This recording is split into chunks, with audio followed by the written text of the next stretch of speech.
toy izao ndraiky avana ny teny zaraina zay omenantsika anio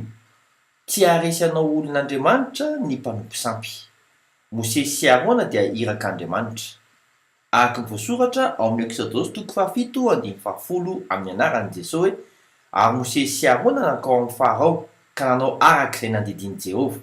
dia natsipy ny Arona teo anatrehan'ny Farao teo anatrehan'ny mpanompony ny teny ka tonga menarany iny natsony Farao hifaninana aminy ny olon-kendry sy ny mpanao ody ary ny omby asy araka ny voasoratra ao amin'ny Exodosy 7:10 amin'ny anaran'i Jesosy hoe dia nampanalain'ny Farao ny olon-kendry sy ny mpanao ody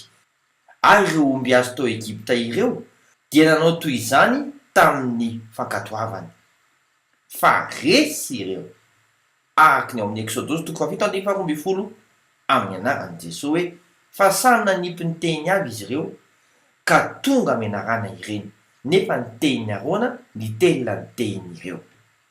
sahy miatrikady vavaka isika ray eo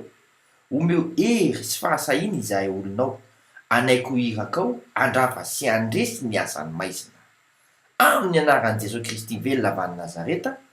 amen mandrapy ahoana tompoko.